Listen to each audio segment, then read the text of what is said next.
ሃገራዊት ጋንታ ኤርትራ ናብ መጻረይ ዋንጫ ኣፍሪቃ ብዝሕልፍ መጻረይ ገጥማት ንሃገራዊት ጋንታ እስዋቲኒ ኣብ ክልተ ገጥማት ብድምር 4-1 ድሕሪ ምስዓራ ናብ ዝቕጽል መጻረይ ገጥማት ዋንጫ ኣፍሪቃ 2027 ምሕላፋ ድሕሪ ምርግጋጻ ድሕርቲ ኣብ ውሽጢ ደቡብ ኣፍሪቃ ዘላ ሃገረ እስዋቲኒ ዝተኻየደ ካልኣይ እግረ ግጥም ካብቶም 10 ካብ ውሽጢ ኤርትራ ተመሪጾም ኣባላት ሃገራዊት ጋንታ ዝነበሩ 7 ተጻወቲ ኣብ ደቡብ ኣፍሪቃ ከም ዝተረፉ ተገሊጹ። ብብርክት ዝበላ ናይ ኣፍሪቃ ማዕከና ዜና የዝርጋሕ ኣብ ዘሎ ጸብጻባት ድማ እቶም 7 ተጻወቲ ካልኣይ እግረ ግጥም እታ ሃገራዊት ጋንታ ድሕሪ ምዝዛሙ ኣብ ደቡብ ኣፍሪቃ ከም ዝተሰወሩን ናብ ኤርትራ ድማ 3 ተጻወቲ ጥራይ ከም ዝተመለሱ ተገሊጹ።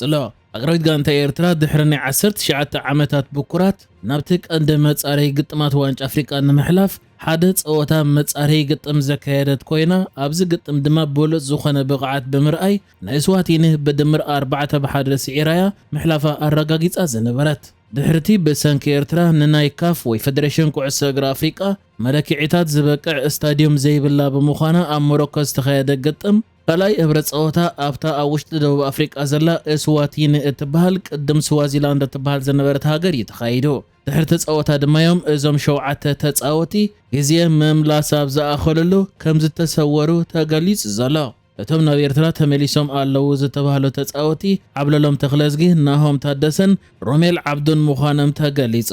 ብሰንኪ ተደጋጋሚ ምትራፍ ተጻወቲ ነዊሕ እዋን ካብ ኣህጉራዊ ግጥማት በኺራ ዝጸንሐት ሃገራዊት ጋንታ ኤርትራ ሕጂ ብርክት ዝበሉ ኣብ ወጻኢ ሃገራት ዝጻወቱ ተጻወቲ ጠርኒፋያ ኣብዚ ግጥም ተሳቲፋ ዝነበረት። ከም ዝፍለጥ ሃገራዊት ጋንታ ኩዕሶ እግሪ ኤርትራ ብተደጋጋሚ ከምዚ ዓይነት ፍጻመ ኣጋጢምዋ ዝፍለጥ ኮይኑ ኣብ ዝሓለፉ 20 ዓመታት ድማ ብድምር ልዕሊ 80 ዝበጽሑ ተጻወቲ ኩዕሶ እግሪ ኤርትራ ኣብ ናይ ዝተፈላለየ ደረጃታት ግጥማት ኣብ ከም ኬንያ፣ ኡጋንዳ፣ ቦትስዋናን ታንዛንያን ዝኣመሰላ ሃገራት ተሪፎም ይፈልጥዮም።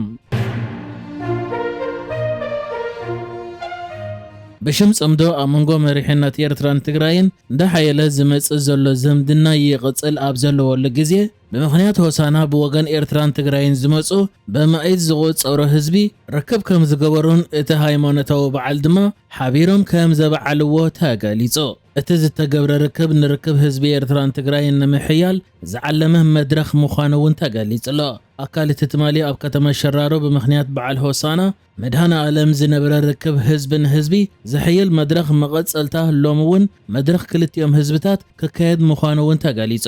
ትማሊ ልዕሊ 700 ቁጽሪ ዘለዎም ኤርትራውያን በዓል ሆሳና መድሃነ ዓለም ኣብ ከተማ ሸራሮ ተረኺቦም ብሓባር ከም ዘኽበሩ ተገሊጹ ዝርከብ። ብወገን ናይ ትግራይ ማዕከናት ወፂ ኣብ ዘሎ ዜና ድማ ተጋሩ ኣሕዋቶም ክሓቱ ብሰንኪ ምዝንባል ካብ መሞቕ መረቦቶም ንዝተፈናቐሉ ክሕግዙ ሎሚ ኣብ ከተማ ሸራሮ ምውዓሎም ከም ዝሐጎሶም እዞም ኤርትራውያን ገሊጾም ክብሎን ከለዋ ነበርቲ ሸራሮ እውን በትርክብ ሕጉሳት ከም ዝነበሩ ተሓቢሩ። እቶም ኤርትራውያን ካብ ምዕራብን ሰሜንን ምዕራብን ተፈናቒሎም ኣብ ከተማ ሸራሮ ንዝርከቡ ተመዛበልቲ ንምሕጋዝ ዝውዕል እኽሊ ሒዞም ከም ዝመጹ ኣብቲ ኣብ ከተማ ሸራሮ ደሚቑ ዝውዓለ ሕውነት ክልቲኡ ህዝቢ ዘንጸባርቕ መድረኽ ከም ዝተገለጸ እውን ተሓቢሩሎ። ብምትሕብባር ኣቦታት ሃይማኖትን ዓበይቲ ዓድን ክልቲኡ ህዝቢ ዝተዳለወ እዚ ተስፋ ሕውነትን ምትሕጋዝን ዝፈጥር መድረኽ ኣብቲ ናይ ሎሚ ፕሮግራም ሓበራዊ ሃይማኖታዊ ፕሮግራማትን ምምኻርን ነዊሕ እዋን ከይተራኸቡ ዝጸንሑ ቤተሰብን ዘመድ ኣዝማድን እናተሳለጠ ውዒሎ ኣሎ ክብላ እውን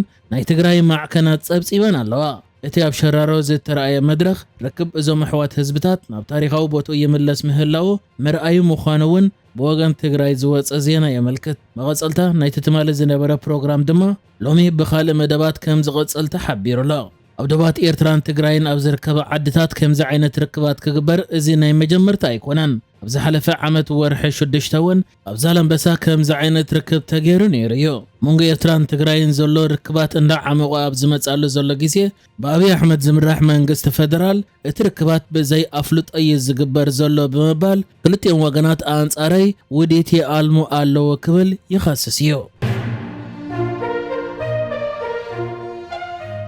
ኣብዚ ሓለፈ ልዕሊ 2 ዓመታት ንኢትዮጵያ ምስ ኤርትራ ኣብ ዲፕሎማስያዊ ወጥሪ ዘእተዋን መንጎአን ዘሎ ዲፕሎማስያዊ ወጥሪ ድማ ናብ ውግእ ከየምርሕ ዘስክአን ጉዳይ ኣፍ ደገ ባሕሪ ናይ ህላውነት ጉዳይ ዝብል መግለጺታት ክትህብ ዝተረኣየት ኮይና በተደጋጋሚ ጉዳይ ኣፍ ደገ ባሕሪ ተልዕልን ናይ ወጻኢ ዲፕሎማሰኛታት ድማ ብዛዕባ ኣፍ ደገ ባሕሪ ርእይቶታቶም ኣብ እተሓተሉ ብዛዕባኦም መግለጺታት ተውፅእ ኮይና ሕጂ ድማ ኣምባሳደር ኢራን ኣብ ኢትዮጵያ علي أخبر رازاني مسحانتي أهادو راديو تبهل مدبر راديو إثيوبيا غيروا أبزلوك على محتت إيران نتي إثيوبيا فدق بحر مركب التجبر زلا صعري كم تدقفو أفليتو إزي أمباسادر أبتي غيروا زلوك على محتت نا إثيوبيا دليت أفدق بحري مسقوط باو عبية تهاجرن بزع حزبان زمت أطنيو دحر مبال إيران إثيوبيا تجبر زلا دبلوماسياو صعري قبون زحقوسن غيرا كم تريو وانغاليزو إتا أمباسادر أبتقال محتت بتوسخي إتنا إثيوبيا حتى نرجوئنت إتزوبا أقداسي يقبلون كله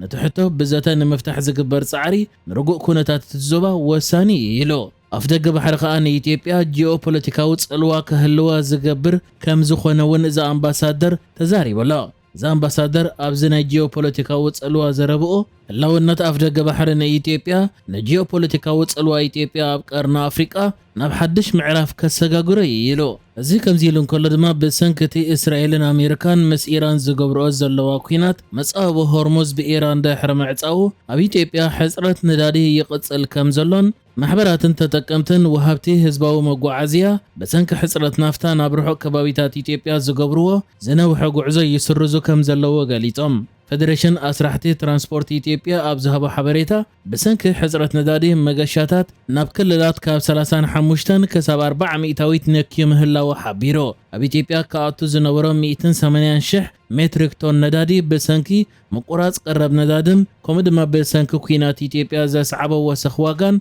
ناب إثيوبيا كم زي أتو منغست أفليتيو مسرت أبصاب منستر النقدن زباو متحجازن إثيوبيا سوسام إتاويت قرب صعدا نافتا كابتا إيران متصابو هرمز بمعصاوا ريات ندادي أخ تقوعز زي كالت كويت كم صنحت تغاليص لا إذا كنتات كأنتم صعدا نافتا زتقوموا وهبتي حزباو مغوعزيا سغردوب صقطي يفطر كم زلو بريزيدنت فدريشن أسرحت مغوعزيا برهان الزرع حبيرو كم زفلت إثيوبيا حنت خبتن متصابو هرمز بمعصاو بحصرت ندادي زساقيا زلوا هاجرات عالمنا خوينا منغست حزبي اب غداي ندادي مقطاب كلامد صوعيت اغريبن يريو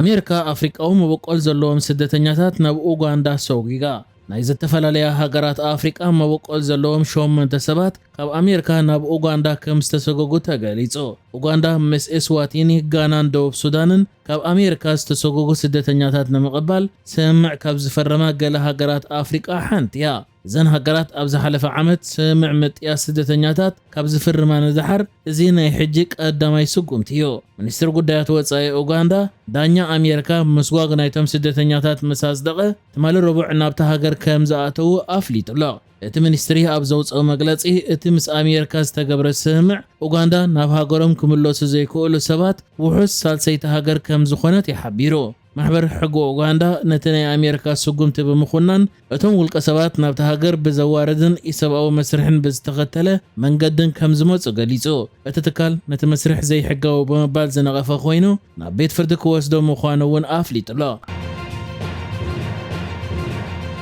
نحجز تدالو الزيناتات ازينيرو بكالك ساب نرغب سلام نعخم